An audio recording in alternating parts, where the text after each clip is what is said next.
All right, everybody, welcome back to the channel. Thanks for tuning in. Today is the day that we are gonna start cutting some really big holes in the boat.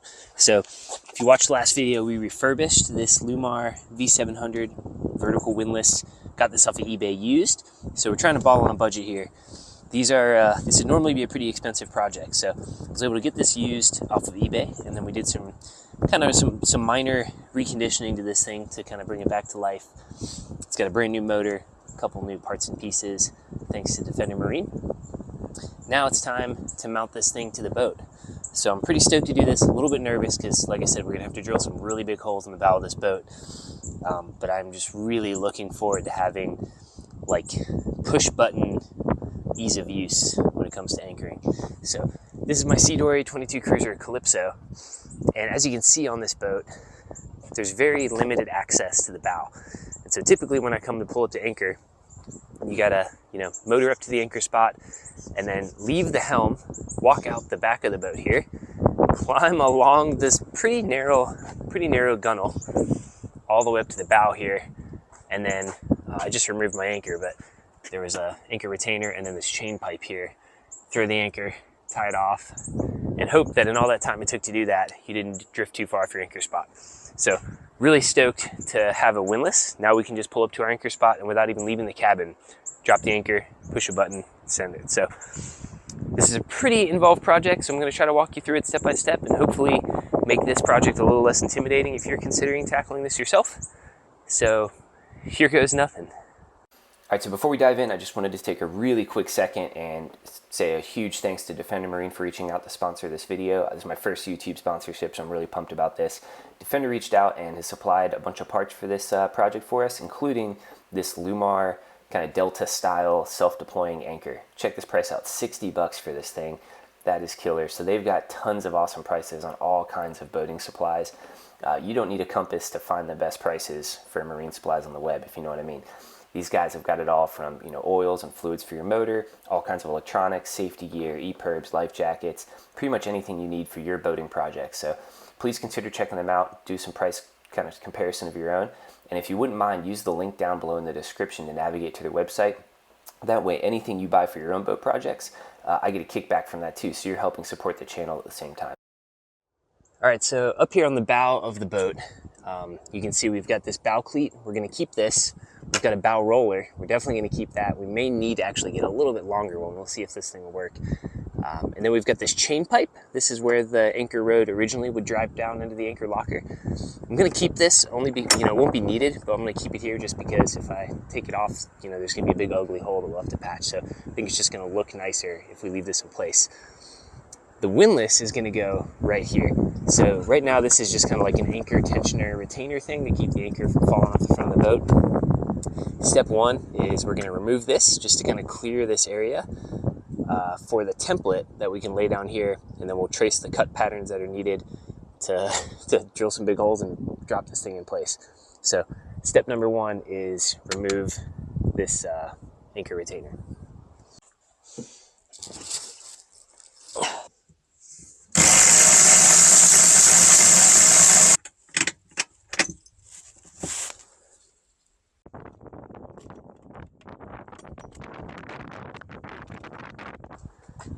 All right, so we've got that anchor retainer thing removed.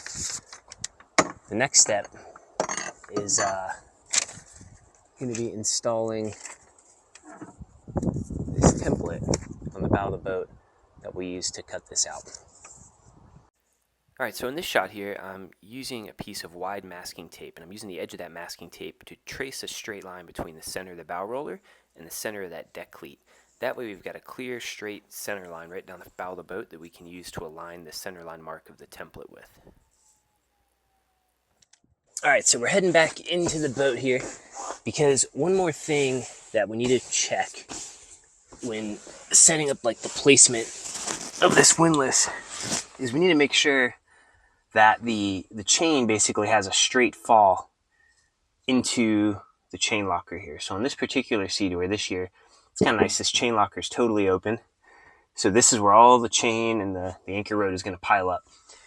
And this is especially important with these vertical axis windlasses where the rod has to kind of make a quick 90-degree turn through the deck pipe here.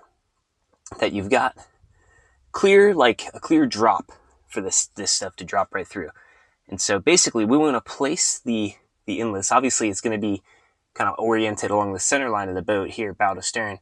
But fore and aft, we want to place the windlass such that the rope or the rode that comes out of this thing has kind of the longest free fall distance into this anchor locker.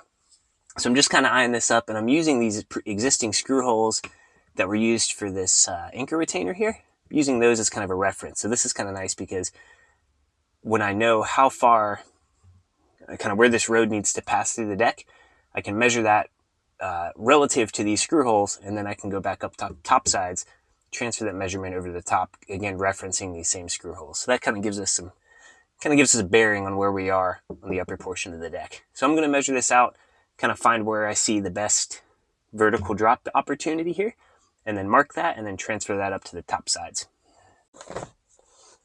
All right, so in order to set this this drop, I think what I'm going to do is I've gone outside and I've leveled the boat on the trailer. So I've used the tongue jack to make sure that the kind of the water line of the boat is level, like it would be sitting in the water.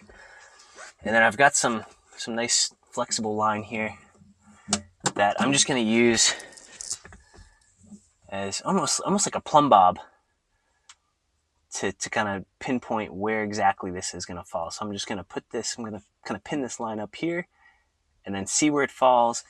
And we want that to drop kind of into the deepest portion of the anchor locker. All right, so I've got the measurement of how far back we want this rode to land. And it's basically going to be about 2 inches just behind this last screw hole. So I'm going to make a little Sharpie mark here. So now that we've got the center line of the boat and we know where we'd like this anchor to pass through, I'm going to take this template and lay this out on the deck. So what I'm not sure of here on this template is where the actual line is going to pass through. So I'm going to go take a look at the windlass itself real quick, just to make sure that we know where kind of the chain pipe is going to end up. So let's drop that back down below and take a look at this windlass. All right, we've got the template all taped down. We've got the tools of the trade acquired. We're about to drill some really big holes in the front of this boat. So this is scary. Definitely one of those, measure 3, 4, 5, 6 times, cut once kind of situations. But the template's going to make it a lot easier. I did consult the internet and just look at a few other people who had installed the same windlass on their C-Dory, and just kind of validated or verified that this placement is legit. And so I think we're ready to start drilling. So this is the scary part. I'd recommend grabbing your favorite bourbon to kind of ease the tension, and we're just going to send it.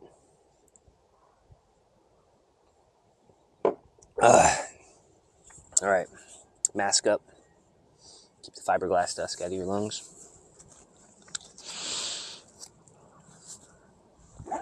Do we start right with a big hole, or do we start with the small holes? Maybe, I think it's probably the most sensible to start with the smaller holes. So I'm start with a 3/8 drill bit, and these are going to be the bolt holes for this thing. Here's nothing. So if you start in reverse and run your drill backwards, you're less likely to chip the gel coat. And then we'll flip it around and run in forwards. There we go. There's the wood core. Oh, this is so scary. Whew. All right, we're through. First hole complete.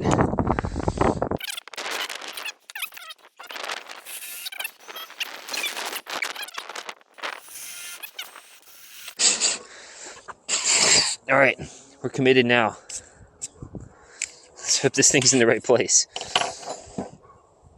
Switch to the next largest hole. We'll save the biggest one for last. So this is still a pretty freaking big hole. This is, what's this one, 2.5 inches? Ugh, scary. And this one, I'm not going to worry about starting in reverse because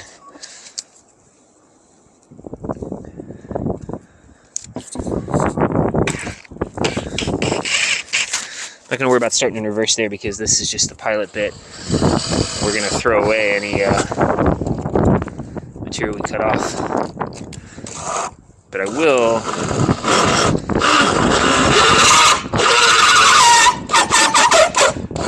first. That's a beautiful sound.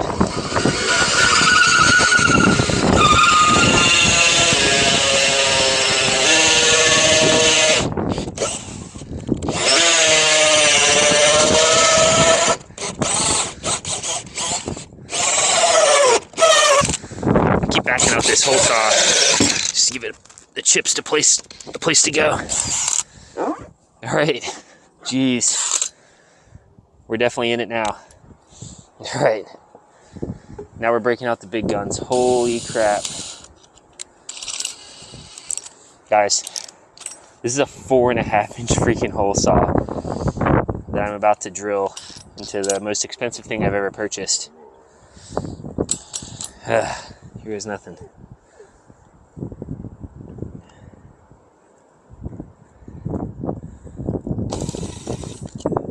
All right.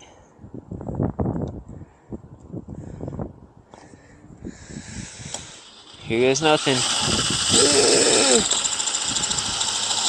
All right, so the pilot's in. Gonna run this in reverse.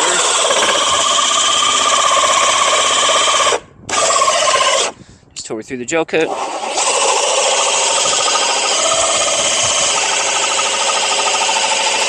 Holy crap. God, this is a huge freaking bowl.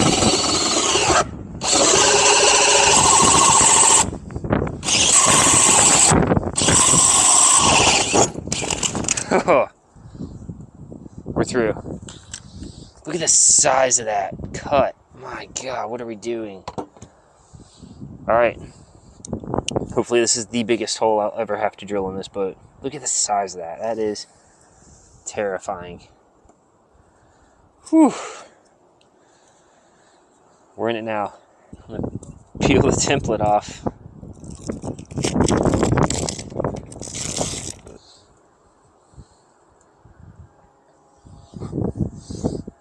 All right, now that the scary drilling's done, I did drop this into the deck, the windlass, and I sort of traced very lightly around the borders of the windlass. And what I'm gonna do, I think, is I'm gonna take a flap wheel on an angle grinder here, and I'm just gonna like kind of fare these this non-skid down, just so that when we put a gasket on there, it's able to make a better seal.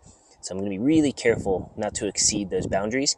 And the gasket actually has a little bit more overlap, so it should kind of cover up that ground down edge that I'm making. So kind of an experiment, but I don't really like the idea of bolting the gasket down on top of that non-skid because it's so aggressive.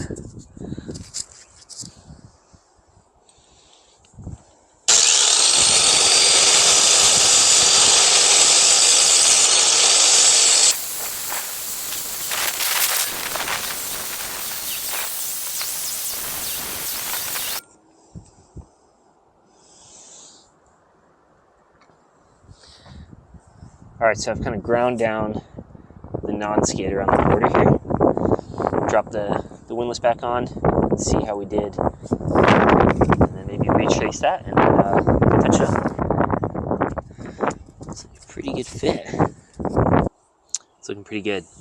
If you can see where I kind of ground the non-skid down. Looks nice. I like it. All right. So now that we got the holes cut out and we've got this non-skid kind of fared down, the next thing I'm gonna do is start to work on sealing up the core. This has a balsa wood core in here, which is pretty common in boat construction. And it's super important that we seal up that core so that water, any rainwater or spray over the bow or whatever, isn't allowed to soak into that core. Because if that wood gets wet, it's gonna rot out, it's gonna spread throughout the deck, and then you're gonna get soft spots in the deck. So super important that we seal this up correctly. And so what we're going to do is I'm going to actually over drill these holes. So I've got a bigger drill bit. I'm going to make that hole even bigger than it is now. And then I'm going to go around and I'm going to put masking tape on the bottom side of these holes, and I'm going to fill it completely with thickened epoxy. And I'm also going to brush epoxy all along this raw edge here, really heavy, like I'm going to lay it on thick, so that we just totally encapsulate this core. And then once that cures and these holes have been filled, we're going to re-drill the hole, the correct size for the fastener, right through the center of the epoxy so that there isn't any exposed wood at all. So we're going to over drill these holes, fill them with epoxy, and then drill a smaller hole through the center so it's just totally like you have a casing of epoxy in there to protect the core. These holes, just stuffing some masking tape up there just to seal it up, and then we'll mix up some thickened epoxy and then fill these holes with it. And this masking tape just keeps it from dumping out of the bottom. So now it's time to fill those holes. So a couple things we're going to use here. I've got some Cabasil, it's called. This is a fumed silica resin filler. So it's just a super lightweight powder that you mix into the resin, and it's going to thicken it up. I've got this Green Room. This is a local surfboard shaping company. These guys make some really good surf resin. And so I've just, I've got a big kit of this. This is what I'm going to use. So it's an epoxy style resin, and we're going to mix it by weight. That's the most accurate way. So it's basically 44 parts hardener per 100 parts of like resin base. So I'm going to go ahead and open up the resin base. I've got this scale teared out here with a big cup on it. And I'm going to shoot for like maybe a nice even number so we don't have to do a whole lot of math. So there's 50 grams of part A. All right, so there's 50 grams. We'll add 22. That's what, 72 grams total weight. Whoop, whoop. Overshot just a little bit, but that's all right. Get something to mix that up.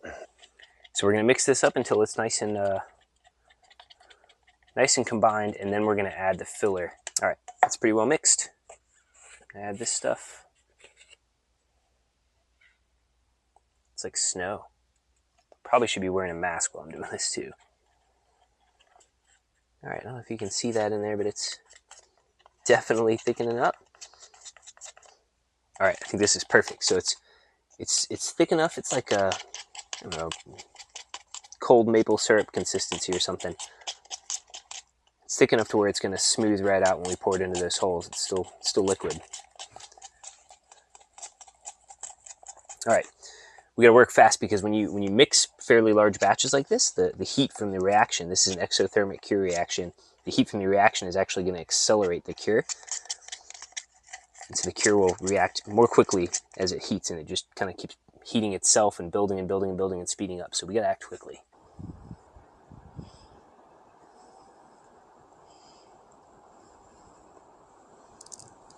And I've just completely like saturated the edges, and I've even brushed it on the top sides of the deck here, and that kind of like overlapping the corners, so I'm taking no chances. Like every freaking cut edge of this thing is going to be encapsulated. And then here you can see I've totally filled up those holes with this epoxy. So once this cures, we'll come back and we'll drill out those holes again. All right, day 2. It's the next morning. We've come back and let this epoxy cure overnight, and so you can see it's super solid, and we've got a really nice thick, probably 1/16 of an inch buildup around this entire kind of exposed core. So I don't think any water is getting in there. So the next step is to drill out these holes that we filled to about 3/8 of an inch so that the hardware for the winch can pass through. And I'm going to try to shoot right through the center of these holes so that we don't expose any more of that balsa core. So we should have a pretty solid, almost 1/8 of an inch thick kind of layer of epoxy between the hardware and the wood deck.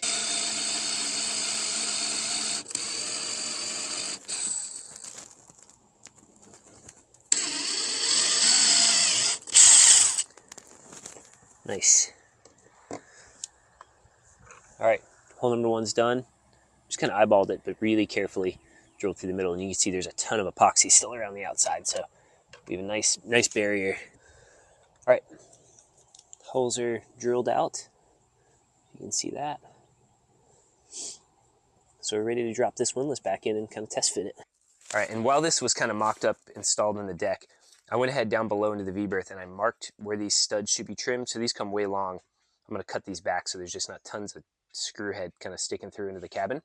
And so I put a Sharpie mark on the stud here, and then a little pro tip. I'm going to set this camera down for a second. Little pro tip is when you are cutting fasteners,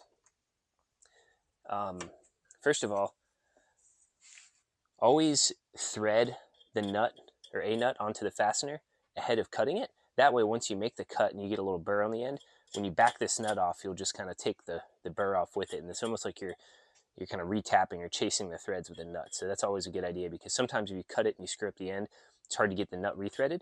So always put a nut on before you make the cut. And then when you put this thing in a vise, this is maybe obvious, but you know, always clamp on the side of the threads that you're going to throw away. So now we can cinch down on this vise really tightly. And if we screw these threads up, we don't care, because we're about to lop that off and throw them away. But we're going to preserve and protect the threads that we want to keep. So I'm just going to take like a hacksaw, maybe my bandsaw, or even like a cutoff wheel, and just slice that stud to length.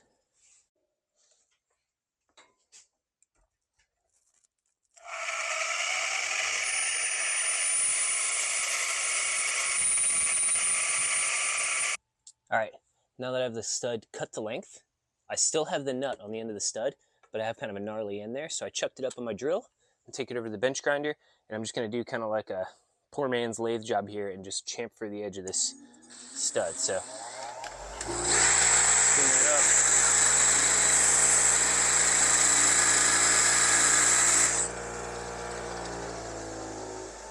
Hit with this wire brush, clean it up a little. All right, and that put a really nice end on the end of that stud. And now we back the nut off, and that's going to chase any crap off of those threads that we might have knocked up, any burrs. And we've got a nice finished looking kind of professional trimmed stud. So I'll do that to the other two, and then I'm going to put some Loctite on the ends of these and kind of fasten them into the winch. All right, we've got 3 studs cut to length and the ends kind of refinished. I'm just going to take a little bit of blue, which is like medium strength thread locker, and then just put a little dab on there, and then thread these into the body of the windlass. And I put the thread locker on there just because, you know, once these are snugged up, we'd like the nut to come off the stud and not the stud to back out of the windlass body itself. So snug those up, and I'll repeat that for the other two. All right, so now we've got the studs reinstalled and Loctited in place. We've got this big gasket here. They call it the base mat installed on top of here. And then one thing we don't want to forget is there's a little plastic chain pipe cover that I guess will kind of get compressed between this and the deck or something like that to stay in place. But this is important because when the chain is banging its way down through this thing and falling through the deck opening, you don't want that chain like banging up our epoxy job here and exposing some of that wood core. So this plastic chain pipe is going to protect that hull pass through. So we're ready to permanently install this thing. So I've got some marine silicone here, and I'm just going to put a bead around the outside of this thing on the bottom only. They say you don't need it on the base mat because it's got this little like ledge that digs into the gasket. So we're just going to put silicone on the deck, and then drop this thing in place and bolt it up. So we're on the home stretch as far as like the mechanical part of the install goes. Here goes nothing.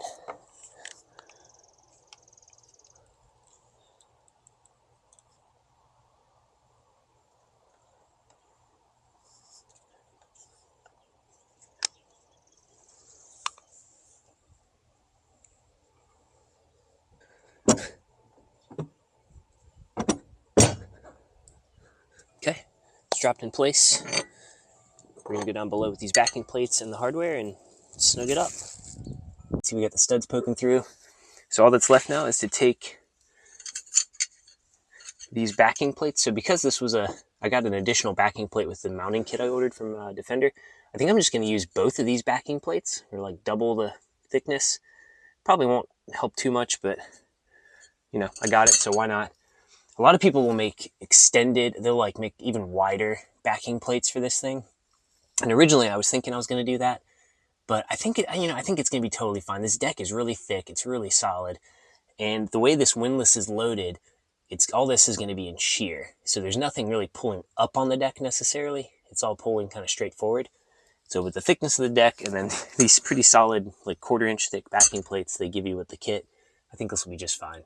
So bolt this thing up Gonna wipe that silicone off of those studs.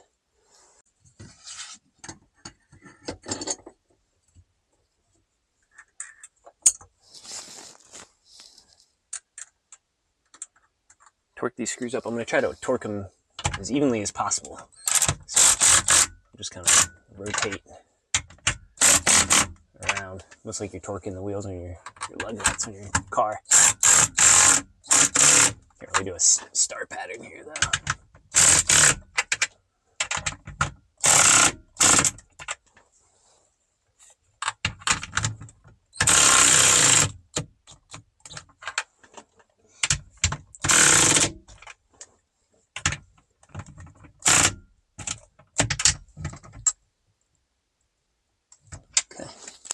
All right, I think that's good. I didn't totally just freaking cinch them down as far as I could, but they're very snug, and I could sort of hear, you can hear everything kind of settling and the deck compressing just a little bit. So I think that'll do it.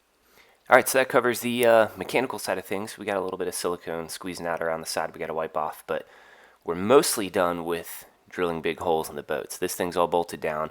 We do have to drill a couple more holes into the console when we mount the controls. So we got a lot of cool stuff coming up in the next video, so be sure to check that out. I'll show you how we made this custom switch panel that holds the Windlass control switch and breaker. We used the 3D printer to make a nice clean control panel for that. It turned out really, really good. So there's a couple more holes we got to drill in here, but I'll show you how to wire all this up. We both have a control switch that you can man from the helm, and a remote control here that we can use if we want to run the Windlass from the bow or anywhere else. We're also going to dive into how to make a chain to rope splice, which was pretty interesting, a learning process for me, and a few other things. We got an awesome new bow roller that we're going to upgrade to as well, so we got a really nice beefy pivoting bow roller, and Defender Marine hooked it up with a new Lewmar Epsilon, like Delta style anchor. So really excited for the next part of the video. Lots of good stuff to check out, so be sure to tune in. Thanks for watching this one, and hope to see you on the next one.